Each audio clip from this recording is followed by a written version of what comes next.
دو بڑے مقاصد ہیں. ایک کہ یہ کمیٹی جو ہے اپنی تجاویز دے گی کہ کیسے حکومتی اور سرکاری جو خرچے اور اخراجات ہیں ان کو کم کیا جائے اور فسکل ڈسپلن لایا جائے. یہ کیوں کیا جا رہا ہے؟ کیونکہ آپ کو پاکستان کے معاشی حالات اس وقت پتہ ہیں, پاکستان دیوالیہ ہونے کے قریب ہے, ہمارے دوست ممالک بھی ہماری مدد نہیں کرنا چاہتے, اور IMF بھی جو ہے وہ ہمیں ناکوں چنے چبھا رہا ہے. لیکن اپنے آج کے اس پروگرام میں ہم آپ کو بتائیں گے کہ کیوں یہ جو حکومت نے اقدام لیا ہے یہ ایکسرسائز ان فیوٹیلٹی ہے, یعنی کہ وقت ضائع کرنے والی بات ہے. اور شہباز اس کی سب سے بڑی وجہ یہ ہے کہ اگر آپ نے اخراجات ڈیٹیل میں تو ہم بات کریں گے, اگر واقعی گورنمنٹ اتنی سنجیدہ ہوتی تو تقریباً کوئی 77 اس وقت کابینہ کے اراکین ہیں, جس میں اسپیشل اسسٹنٹس بھی ہیں, ایڈوائزرز بھی ہیں. تو اگر گورنمنٹ واقعی اتنی سنجیدہ ہوتی تو سب سے پہلے اتنی بڑی کابینہ نہیں ہونی چاہیے, اور وہ بھی ایک ایسی صورت میں آپ کو پتا ہے کہ 18ویں آئینی ترمیم کے بعد بہت سے جو محکمے ہیں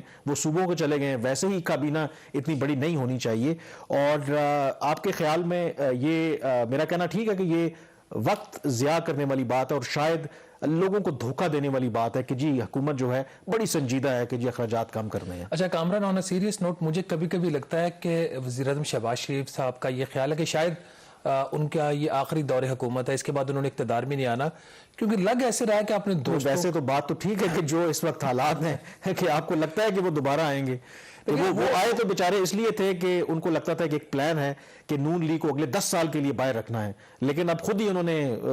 ایسے کام کر رہے ہیں کہ شاید 20 سال ہی باہر رہیں گے. جس طریقے سے لوگوں کو اکوموڈیٹ کیا جا رہا ہے کیبنٹ کے اندر, adviser, minister of state, federal minister, معاون خصوصی, پھر کچھ لوگوں کا سٹیٹس ہے منسٹر آف اسٹیٹ کا, تو وہ جو ٹوٹل نمبر جیسے ابھی آپ نے بولا 77 ہو گیا, اس کے اوپر ایک ٹرینڈ چل پڑا ہے کہ کمیٹیز بنا دو, ہر چیز کی کمیٹی بنا دو.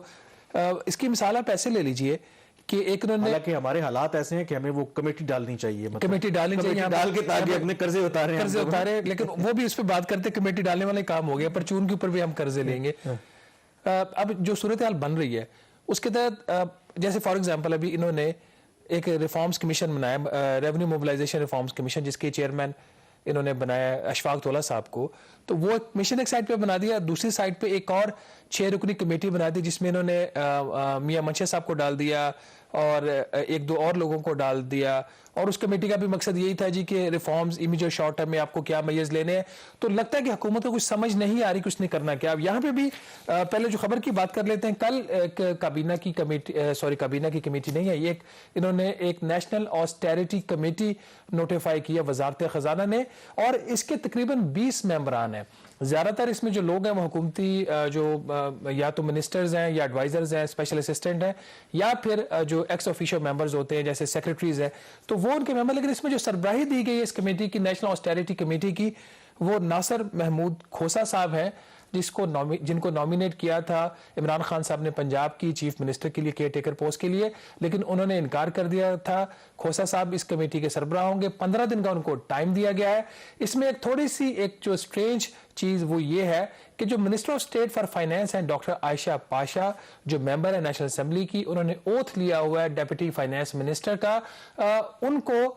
اس کمیٹی کا کو کنوینر بنایا گیا. مطلب وہ ناصر کھوسا صاحب کی سربراہی میں کام کریں گی. یہ ایک بڑی ایک عجیب سی ایک بات ہے کہ ایک ممبر آف دا پارلیمنٹ, ایک ممبر آف دا کیبنٹ ہے, ان کو ایک ریٹائرڈ بیوروکریٹ کے نیچے ان کو کام کرنے کے لیے کہا گیا. حالانکہ پرائمریلی اگر یہ کمیٹی بنتی بھی تو اس کی جو سربراہی تھی وہ ڈاکٹر عائشہ پاشا کے پاس آنی چاہیے تھی, because of her port folio جو کہ فائنانس سے ریلیٹڈ کرتا ہے. بہرحال حکومت کے جس طرح کے بہت سارے عجیب فیصلے ہیں کامران, یہ بھی ایک عجیب فیصلہ ہے. باقی اس کے جو کچھ ممبرز ہیں وہ اس میں S A P M on government effectiveness, یہ بھی ایک عہدہ ہے, آپ کو پتہ ہے ہمارے ڈاکٹر جہاں زیب خان صاحب ہیں اس کے ایس اے پی ایم, وہ اس کے ممبر ہیں. S A P M on finance Tariq Bajwa اس کے ممبر ہیں. Adviser to prime minister on establishment آہا چیمہ صاحب وہ اس کے ممبر ہیں. پھر سیکریٹری کیبنٹ ہیں احمد نواز سکھیرا صاحب, وہ بھی آپ کو پتہ ہے کہ کینڈیڈیٹ ہیں پی ٹی آئی کے پنجاب کی جو ہے کیئر ٹیکر چیف منسٹر کے لیے, حالانکہ ابھی وہ ریٹائرڈ نہیں ہوئے, تو ان کی نامینیشن وہاں پہ مجھے تھوڑا سا حیرانگی ہوئی تھی. پھر سیکرٹری فائنانس ہے, سیکرٹری پاور ڈویژن ہے, سیکرٹری منسٹری آف ہاؤسنگ ہے. یہ بڑی مزے کی بات ہے, جب میں نے سیکرٹری ہاؤسنگ کا نام پڑھا اس وقت جو پی ڈی ایم کی حکومت کام کر رہی ہے کہ جتنی یہ جو آپ کی ان کے اتحادی جماعتیں ہیں ان کے کچھ پروجیکٹس ہیں پولیٹیکل اس کی موٹیویشن ان پروجیکٹس کی، تو وہ جو پیسہ خرچ ہو رہا ہے پی ڈبلیو ڈی جو پاکستان وقف ڈیولپمنٹ کا ایک ان کا ڈپارٹمنٹ ہوتا ہے پی ڈبلیو ڈی، وہ منسٹری آف ہاؤسنگ کے انڈر آتا ہے، تو وہ وہاں سے زیادہ تر خرچہ ہو رہا ہے، یہاں پہ ان کو آسٹیریٹی کمیٹی میں ڈال دیا۔ اسی طرح چیئرمین سی ڈی اے ہیں اور چیف سیکرٹریز چاروں صوبوں کے ہیں، ڈاکٹر کیسر بنگالی اکانومسٹ وہ ہے، ڈاکٹر فاروق سلیم بھی اس کے ممبر بنائے گئے ہیں، ڈاکٹر زبیر خان جو اکانومسٹ ہے ابھی ہمیں پروگرام میں جوائن بھی کریں گے، ان کو بھی ممبر بنایا گیا تھا، انہوں نے بلکہ الٹا ناراضگی کا اظہار کیا کہ نہ تو میرے سے پوچھا گیا ممبر بنانے سے پہلے اور مجھے فون کر دیا گیا جی یہ نوٹیفیکیشن آ گیا تو ہم آپ کو اپنا ایڈریس بھیج دیں، ہم آپ کو فائلز بھیجیں گے، تو انہوں نے ریفیوز کر دیا کہ یہ کون سا طریقہ کام کرنے کا آپ لوگوں کا۔ لیکن اس میں جو امپورٹنٹ چیز ہے نا، دیکھیں بیشتر اس میں تو ممبر وہ ہیں جو پارٹ آف دا پرابلم ہے، دیکھیں بیوروکریسی